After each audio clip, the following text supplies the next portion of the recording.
Hello, this is the Jewetts, and we are going to show you how to make the most delicious breakfast sandwiches ever because they're delicious and yeah, they're super easy to make. On to Mom. And they're very customizable, right? Yes. And it's easy for everybody to help, right, Seth? We got in a pit. Yeah, that's right. So, we are going to show you how to make the focaccia in just a minute. That's the first one. You'll see that Michael is cutting it with a pair of scissors, and that will come later in the video. But for now, we wanted to show you the layout of everything that's ready. So Seth, can you help by telling everybody what we have to put on our breakfast sandwiches? What do we have? Eggs and bacon. Shout out to the Maggie and Eric for lovely bacon. Bacon, yes. Tomato and cheese and pepper and onion and lettuce, mayonnaise.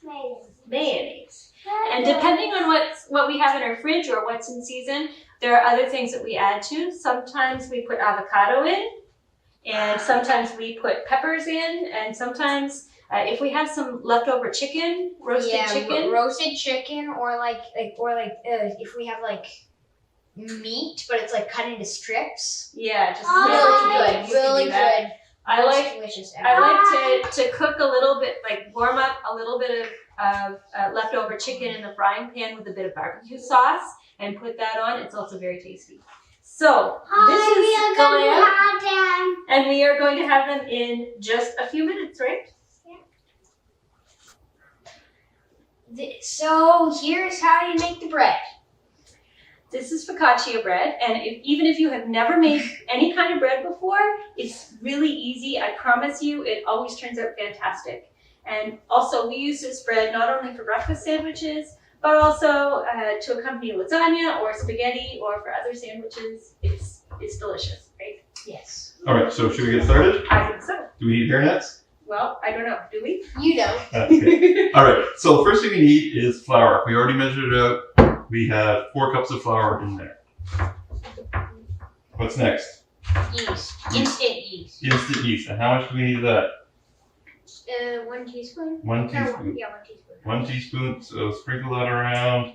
And after you give that a stir, you want to mix your flour and your instant yeast together.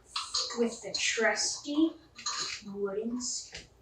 Next. The benefit of using the instant yeast is that it doesn't need to proof or anything. You just mix it right in with your flour and you're good to go. Although if you do have regular yeast, you can also use that. You just adjust the proofing time a little bit. Next, we have kosher salt. You can also use sea salt, and you need Sea salt tastes way better. You need 2 But we don't have teaspoons any. of that. That sounds expensive. So, 1,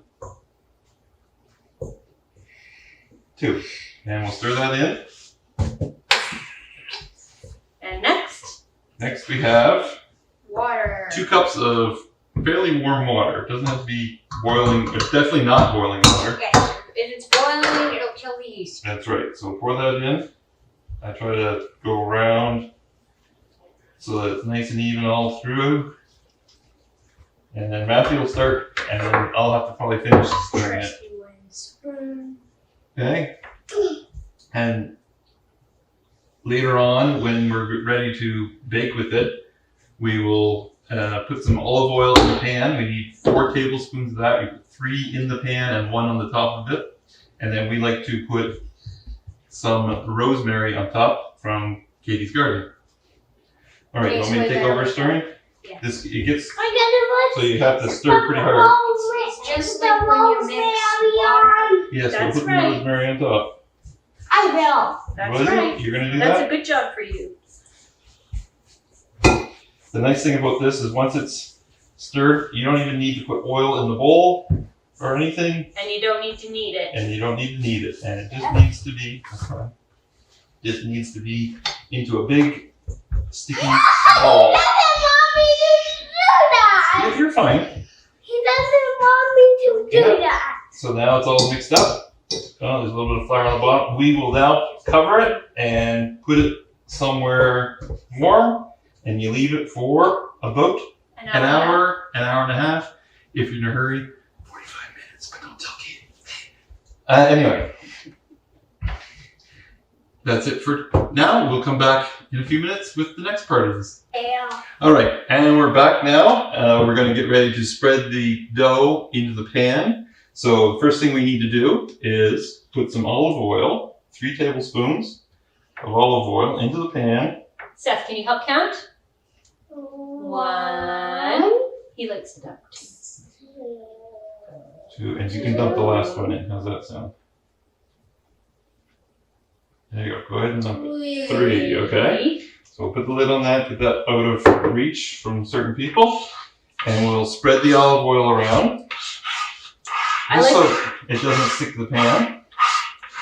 If you have a stoneware pan or a nice heavy pan at home, this is a great time to use it. Makes it nice and crispy. Next thing we do is we grab the dough from over here, and we just, sorry for talking with my back to you, we scrape it into the pan, and we let it sit for 15 minutes. But since this is YouTube, why wait 15 minutes? We will just jump right into the pan we already cooked. Ta-da! That was fast 15 minutes. All right. So while I'm eating this, they're going to describe some of the other things that we're going to do. So Seth, what are you going to do? Spin this. Spin what? This. What's in the container? Lettuce. Lettuce. That's right. So Seth's going to spin the lettuce. There we go. One time's probably good, and it spins for a while. Now, Matthew? I'm going to give you a knife lesson. So when you're holding your knife, fold onto the blade, not on the sharp part. Just hold on to there. Why? Because then you have more control. And then when you do it, you always cut with the broadest part down. So you just chop right through, and then you do that. And I'm gonna cut it nice and thin. What was the saying that you had? Cut towards. Cut towards your chum, not your thumb. Right. So always have the knife pointing away. Always have it pointing towards your friend, And not you. keep your fingers out of the way too, right? So while he's doing that, I'm going to slice some cheese using our fancy dancy cheese knife. And then maybe Michael can show us what he's doing there. Okay. You said kneading earlier, but it's not really kneading. Not really kneading. I guess that kneading was the wrong term. Just spreading it out. I grabbed a little bit of oil in my hands and just started spreading it around and get it out. If there's any little bubbles, you pop those if you can. And then you have to be careful. Yeah, that's pretty cool, isn't it? You got to be careful the oil doesn't spill over the sides when you're doing this. You want it to be kind of dimply. Yep. It'll look, when I'm all done, I go back around like this and make it look like golf balls, I guess.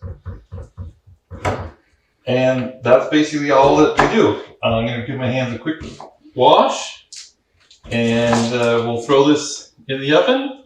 And, We should spread this. yes, right.